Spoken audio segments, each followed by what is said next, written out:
Hallelujah. Now here we're looking at representation of the tabernacle, and the background over there you can see the camp. See those tents?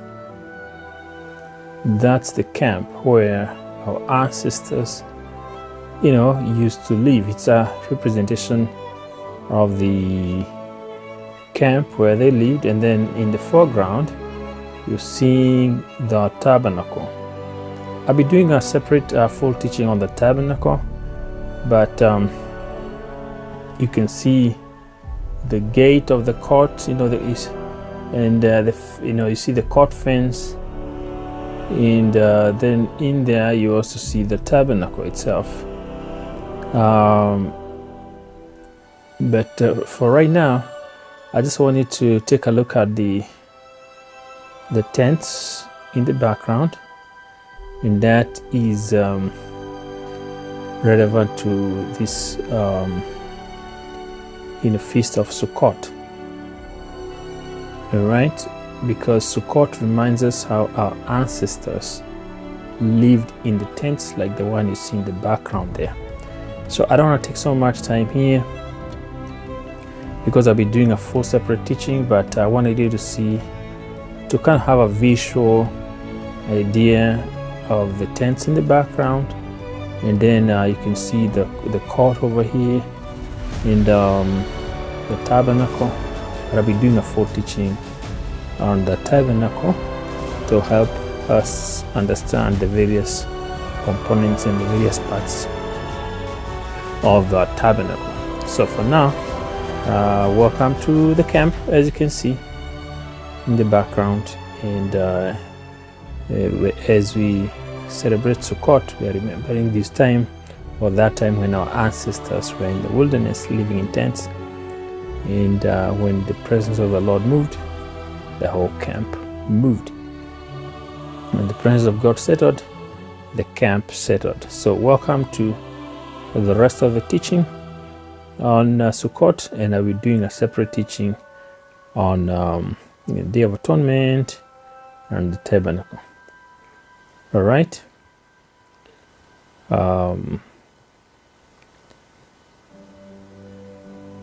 Shavua Tov, Sukkot Tov. Leviticus 23, from verse 23 once again. And Yahweh spake unto Moshe, saying, Speak unto the children of Israel, saying, In the 7th month, in the first day of the month, shall ye have a Shabbat, a memorial of blowing of trumpets, Yom Teruah, and holy convocation. So we just had Yom Teruah 2 Shabbats ago, and there is a lot of power and significance in the trumpets. It's a sign or a call for the nation of Israel to gather, as we saw in Zephaniah chapter 2. It's also a celebration of this far that the Most High has brought us, and especially for waking us up to the truth of who we are. And it's also a proclamation of judgment against our enemies. And it also announces the upcoming Yom Kippur, or Day of Atonement, which by now you've already had that. And also reminds us about the Exodus leading to the wilderness and Sukkot, all tabernacles. And today we shall be focusing on Sukkot, because this is the week of Sukkot. Very quickly, verse 25 here, Ye shall do no servile work therein, but ye shall offer an offering made by fire unto Yahweh. And Yahweh spake unto Moshe, saying, Also on the 10th day of the 7th month, there shall be Yom Kippur, Day of Atonement. It shall be an holy convocation unto you, and ye shall afflict your souls and offer an offering made by fire unto Yahweh. Again, we had Yom Kippur from the eve of the Yom Kippur, which was September 12th, until the evening of Yom Kippur, September 13th. And by the grace of God, some of us continued with the fast for another 2 days. I hope you are able to at least do 1 day fast. And now we are in the week of Sukkot. So let's complete this once again. And ye shall do no work in that same day, for it is Yom Kippur, to make an atonement for you before Yahweh your Elohim. For whatsoever soul it be that shall not be afflicted in that same day, he shall be cut off from among his people. And whatsoever soul it be that doeth any work in that same day, the same soul will I destroy from among his people. Ye shall do no manner of work. It shall be a statute forever throughout your generation in all your dwellings. It shall be unto you a Shabbat of rest, and ye shall afflict your souls. In the 9th day of the month, at eve, from even until even. So from the 9th day of the month at even, from even unto even. That is why I said we started on September 12th evening till September 13th in the evening. Shall ye celebrate your Shabbat? And Yahweh spake unto Moshe, saying, Speak unto the children of Israel, saying, The 15th day of this 7th month shall be the Feast of Sukkot, Feast of Tabernacles, for 7 days unto Yahweh. On the first day shall be an holy convocation. Ye shall do no servile work therein. 7 days ye shall offer an offering made by fire unto Yahweh. On the 8th day shall be an holy convocation unto you, and ye shall offer an offering made by fire unto Yahweh. It is a solemn assembly, and ye shall do no servile work therein. We've already seen that we do not need to offer sacrifices.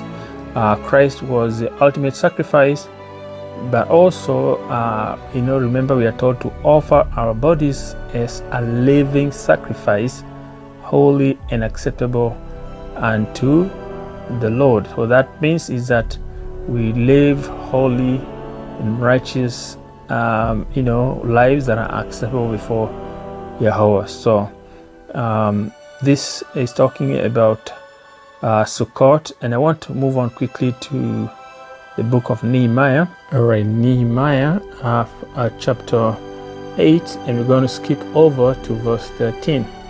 And on the second day we are gathered together. Remember, Nehemiah is known as who? The rebuilder for the Lord. Nehemiah is the one who rebuilt the wall. So we are actually in a time similar to that. We are going back, we're being restored. So this is a good example to look at. And on the second day we are gathered together, the chief of the fathers of all the people, the priests and the Levim, or the Levites, and to Ezra the scribe, even to understand the words of the Torah. And they found written in the Torah, which Yahweh had commanded by Moshe, or Moses, that the children of Israel should dwell in booths in the feast of the 7th month, which is Sukkot, okay? And that they should publish and proclaim in all their cities and in Jerusalem, saying, Go forth unto the mount, and fetch olive branches, and pine branches, and myrtle branches, and palm branches, and branches of thick trees, to make booths, as it is written. So the people went forth and brought them and made themselves booths, everyone upon the roof of his house, and in their courts, and in the courts of the house of Elohim, and in the street of the water gate, and in the street of the gate of Ephraim. And all the congregation, you see, when you see these scriptures, the word congregation or church, it refers to the children of Israel. And all the congregation of them that were come again out of the captivity made booths, and sat under the booths. For since the day of Yeshua the son of Nun, unto that day had not the children of Israel done so, and there was very great gladness. All right, you see that? And also day by day, from the first day unto the last day, he read in the book of the Torah of Elohim, and they kept the feast 7 days, and on the 8th day was a solemn assembly according unto the manner. So it's been done before during the time of Nehemiah. This time around, we are returning to the Most High God once and for all, and as you'll be seeing by the time we finish this teaching, this shall happen once we go back to the promised land. Everyone, even the heathen nations that will be there at that time, they will have to keep the Feast of Sukkot. So this, the trumpets and then Atonement, they've been pointing us towards the second Exodus, which is the return and being gathered, especially from the land of the north, and now the other countries where we've been scattered to. First being gathered in the wilderness of the peoples, which is Africa, and then ultimately in the wilderness of Jerusalem and back to the promised land. So let's quickly go to Ezekiel chapter 20 from verse 32. And that which cometh into your mind shall not be at all that ye say, we will be as the heathen, as the families of the countries, to serve wood and stone. So the Most High is saying this desire to serve other religions and idols shall come to an end. Verse 33, as I live, saith Adonai Elohim, surely with a mighty hand and with a stretched out arm and with fury poured out will I rule over you. And I will bring you out from the people and will gather you out of the countries wherein ye are scattered. That's the second Exodus. With a mighty hand and with a stretched out arm and with fury poured out. And I'll bring you into the wilderness of the people, that is Africa, and there will I plead with you face to face, like as I pleaded with your fathers in the wilderness of the land of Mitzrayim or Egypt.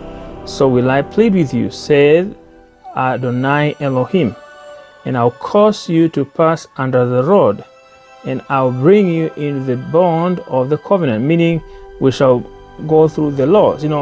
We shall be scrutinized under the law. That's what we keep telling us.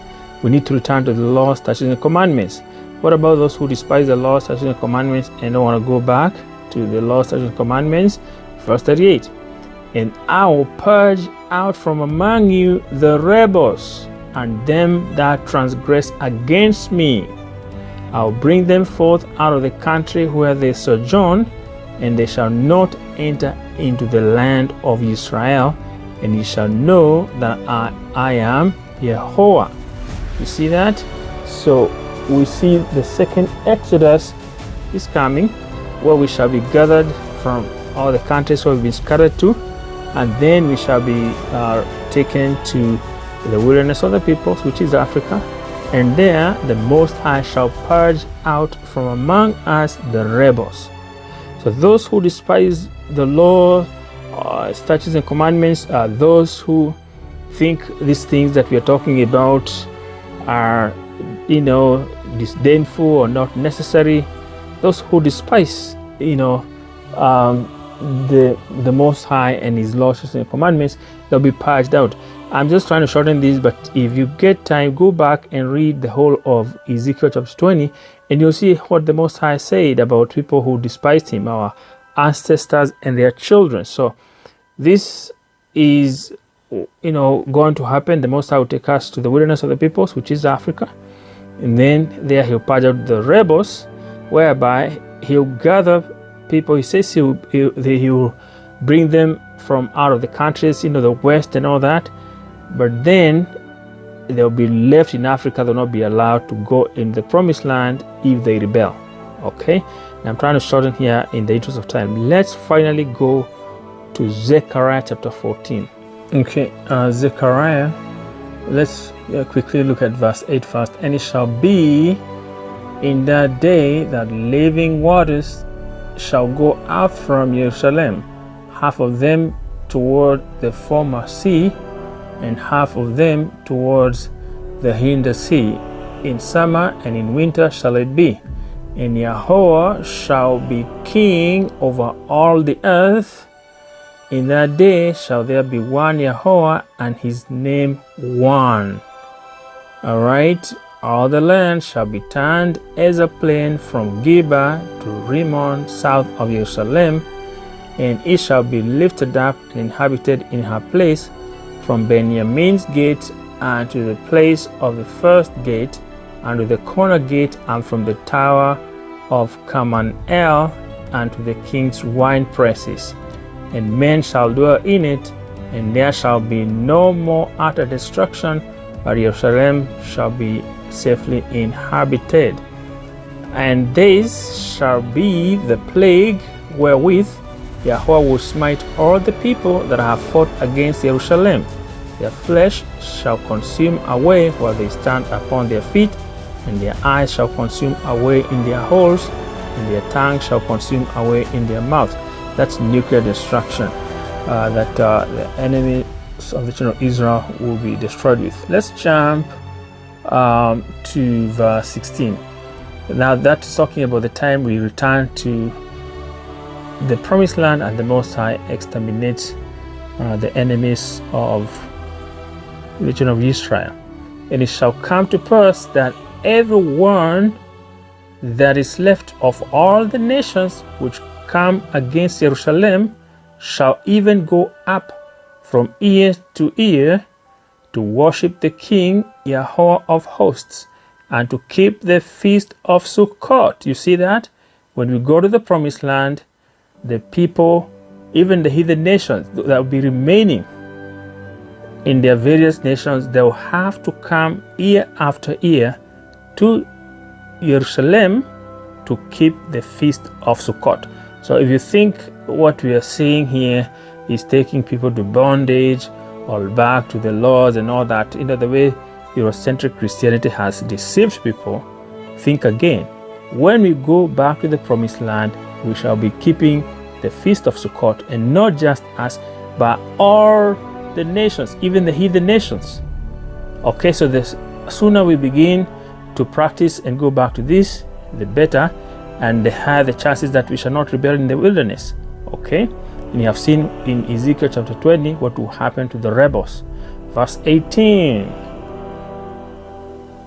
Verse 17 actually, and it shall be that whoso will not come up to worship the King Yahweh of hosts, even upon them shall be no rain. So the nations that will not come for the Feast of Sukkot and to worship the Most High, they shall be denied rain. Verse 18.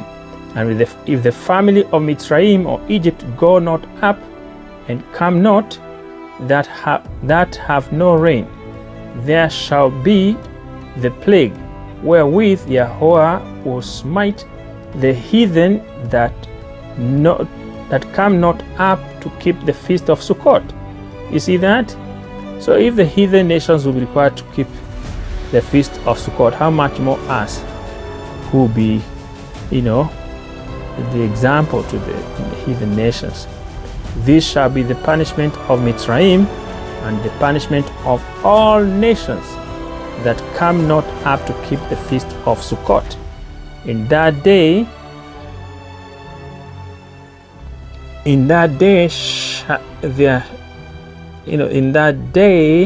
shall there be upon the bells of the horses holiness unto Yahweh, and the pots in Yahweh's house shall be like the bowls before the altar. Yea, every pot in Jerusalem, in Yehuda, shall be holiness unto Yahweh of hosts, and all they that sacrifice shall come and take of them and seethe therein. And in that day there shall be no more the Kinanim in the house of Yahweh of hosts. Okay, there shall be no Canaanites in the house of Yahweh of hosts. You see that? But what I want you to remember is that when we go back to the promised land, we shall continue to keep the Feast of Sukkot, and every heathen nation shall have to do the same, and if they don't, they'll be denied rain and punished. So when we say that we need to return to the laws, statutes, and commandments, don't think we are taking you to bondage. We are helping you to get up to speed, because you saw in Ezekiel chapter 20 that the rebels will be purged. Those who think that they cannot go back to these things because Eurocentric Christianity has deceived them, they may be purged out in the wilderness of the people, which is Africa, and they will not be allowed to enter the promised land. Let that not be your portion or mine, okay? We should not rebel. Anyway, so what we're saying is that the Feast of Sukkot is reminding us of the coming second Exodus and the wilderness experience, and we need to be preparing our minds. We need to prepare mentally, spiritually, physically, materially, meaning that we need to prepare. We need to ask the Most High to order our steps unto all righteousness, that we may be where He wants us to be.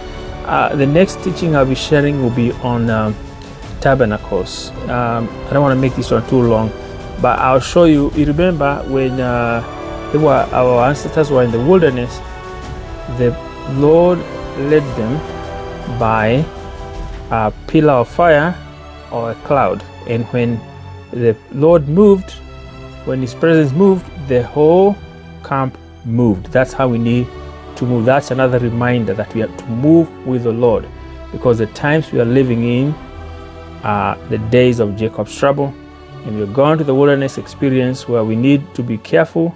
We need to have the right mindset, that we shall not grumble and murmur and complain like our ancestors did in the wilderness. So we need to prepare that mindset.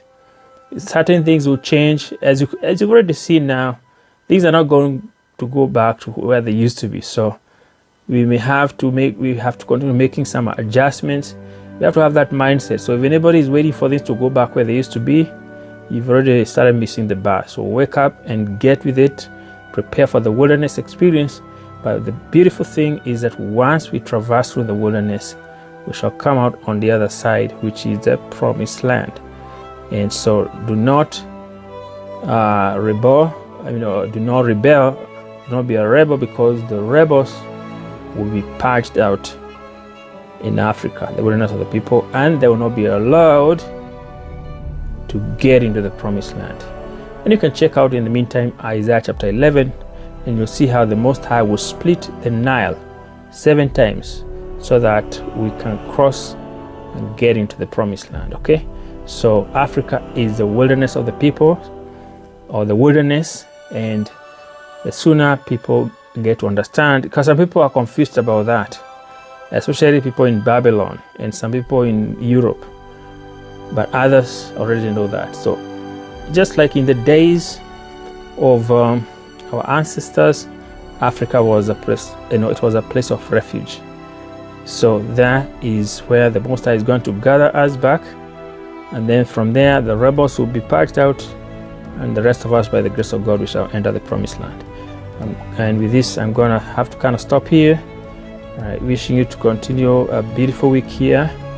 Shavua Tov, this week of Sukkot. Living in booths. Say you can use a tent, a sleeping bag. You can see our people, as we read in Nehemiah.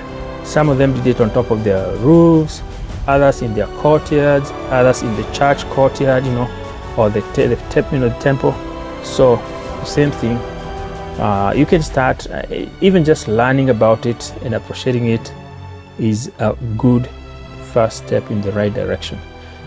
People are at different stages of the awakening, because as we read in Zechariah, I don't have time to go there, but the Most High promised to wake up Judah first, and that's why the awakening started here in Babylon, America, where most of the children of Israel are Judahites, okay? But the rest of us are picked up, and right now you're coming to that time where there's going to be a huge, massive awakening amongst the 10 tribes, the Bantus in sub-Saharan Africa. So the sooner you wake up, the better, and you start returning to the law, statutes, and commandments, and the 7 feasts. We have 7 holy feasts, at least, and so we just had 3. We're in the 3rd one for this month. We started with Yom Teruah, Trumpets, and then Yom Kippur, Day of Atonement, and now we are in Sukkot. And I really wanted to show you very, very quickly. Maybe let me do that.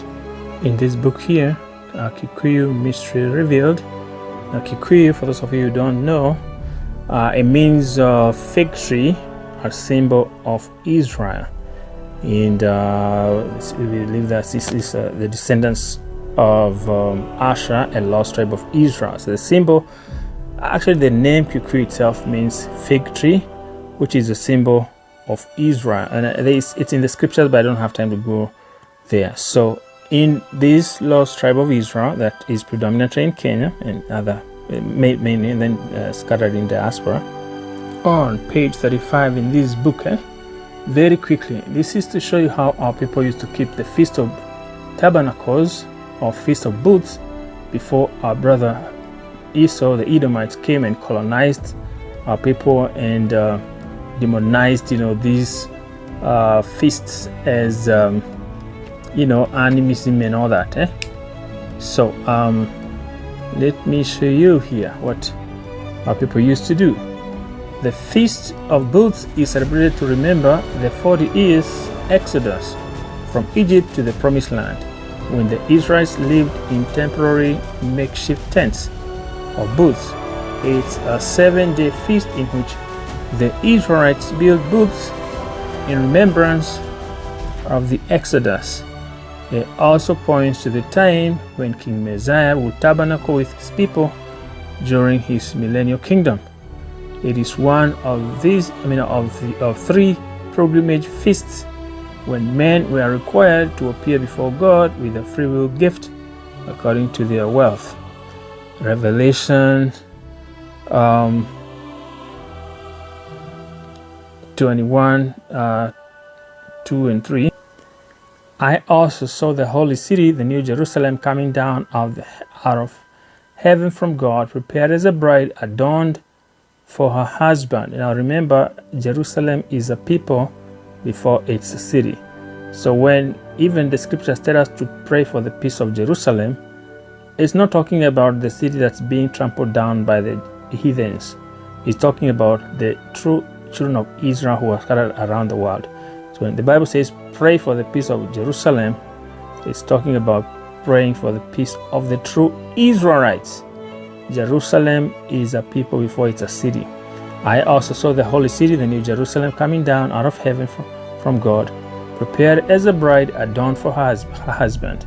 I also heard a loud voice from the throne saying, Behold, the dwelling of God is among men, and he shall tabernacle among them. They shall be his people, and God himself shall be among them, and he their God, and be their God. All right. Now this is now written, is quoting another book written by an Edomite, one of our brethren, descendants of Esau. Jacob and Esau are brothers. So when I refer to Edomites as brothers, that's what I mean. During the Moire season, Moire would be millet, okay? During the millet season or the fall season, which is what we are, the season we are in right now, during the Moire or millet season, fall season, when the plant was about a foot high, Gikuyu men built rough huts in uncultivated land and lived in them for 6 to 12 days.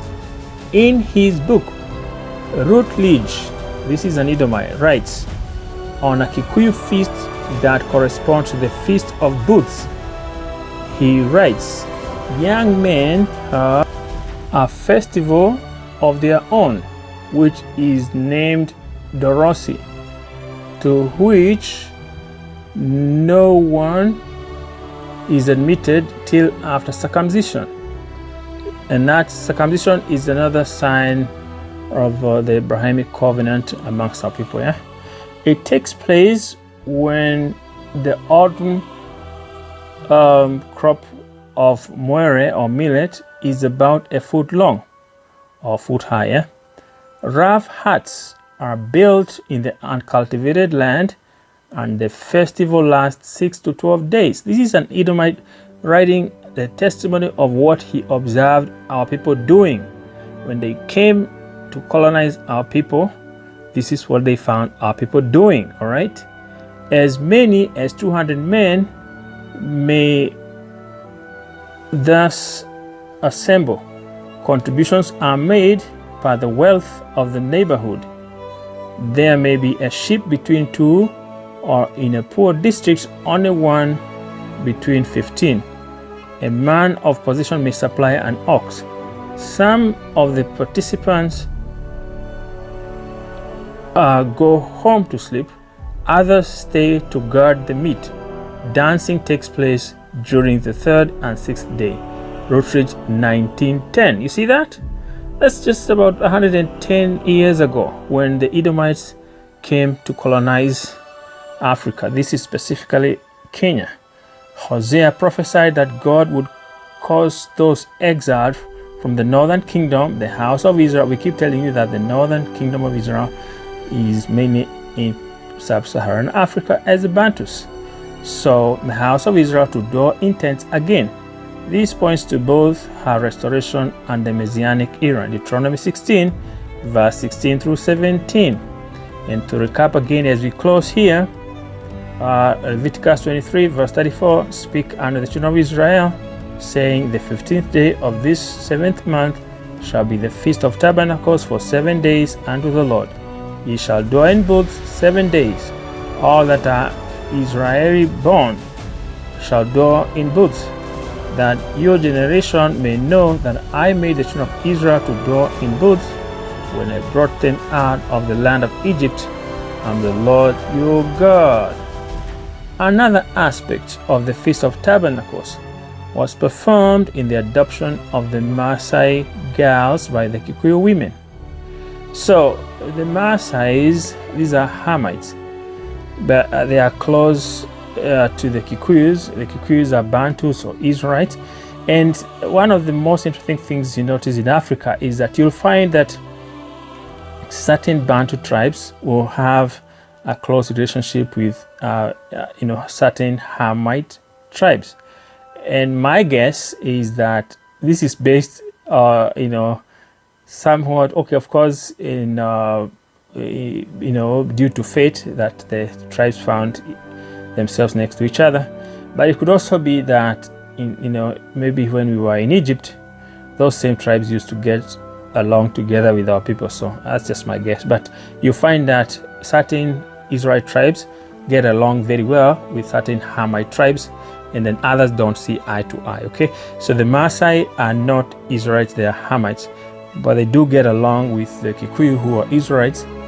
And sometimes, in fact, sometimes you hear people talk about Kikuyus who are Maasais. It's a complex topic. I don't want to diverge into that, but here we are seeing that ceremony of booths was also kind of a prototype of it was performed when some of the Maasai girls were being adopted to become Kikuyus. In other words, they were just they were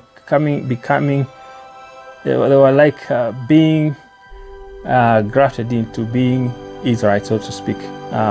So I don't want to diverge into that, but right here we see that our people from the northern kingdom, hidden in in sub-Saharan Africa as Bantus since 721 BC exile, where people kept some of the Hebraic feasts that we see in the Old Testament, and I have skipped two of them. I have skipped Trumpets and Atonement, how our people used to keep that, but when I share the next video on the Atonement, which is kind of in back order right now, I'll show you those segments. And with this, I'm going to say Kwam Yisrael, Barakah Mishpacha, Shalom, Shabbat One Shalom, Happy Sukkot, Shavua Tov.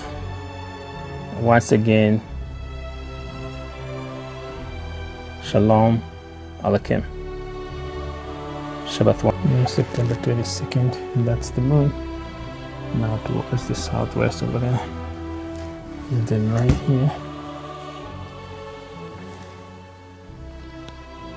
here, this is the lead angel, the beautiful deep blue chariot.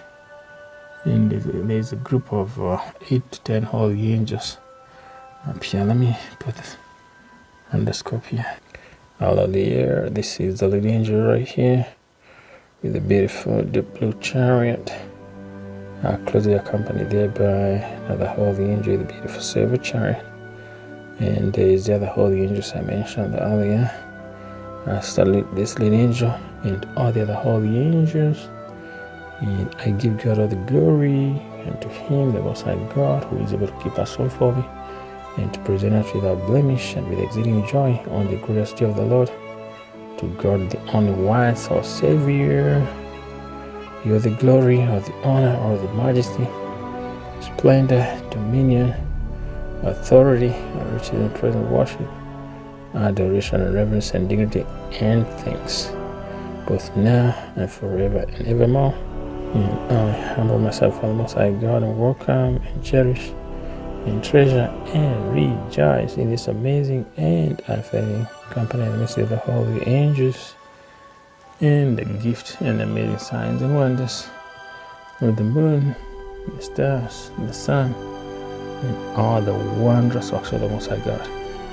This is the Most High's doing, and it is marvelous in our eyes. So the moon has been up all night, and as we see in Jeremiah 31 and 35 and 36, the moon, the stars, the sun have been given as a lasting ordinance, testifying that as long as they endure, the Most High shall not do away with us. The true and genuine Israel is a nation. Hallelujah. Hallelujah. The lead angel over there, and he's closely accompanied by another holy angel there. And down here there's more, 2 more holy angels. And then once again, I salute to this leading general of the holy angels, and all glory, honor, and dignity, and the highest praise be unto the Most High God. I'm going to kind of have to wrap it up here in this. I'm going to say Kwam Yisrael, Barakah Mishpacha, Shalom, Shabbat One Shalom, Bokeh Tov over here, and Erev Tov for those whose time is evening. Shalom Aleichem, Shabbat One Shalom. Alright, that's the blessing of the moon. Salute, and all glory, honor, and dignity, and the highest praises be unto the Most High God. Please like and share this video, and subscribe to the Bantu Hebrew Israelites Awakening channel for automatic notification of future uploads of videos. Shalom Aleichem. In this amazing book from Russia.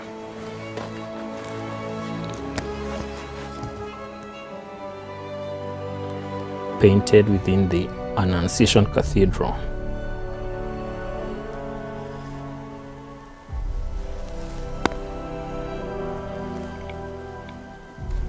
back in the 15th century.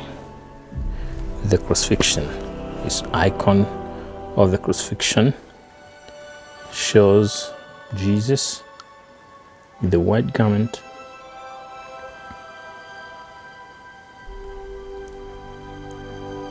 dark-skinned, as the Bible describes in Revelation chapter 1, verse 14 and 15. The Israelites as well, dark-skinned, as we see in Jeremiah 14 verse 2, Lamentations 4:8, Job 30:30, all in King James Version, before it was manipulated through translations. True Israelites, Negroes, Bantus, you shall know the truth, and the truth shall set you free.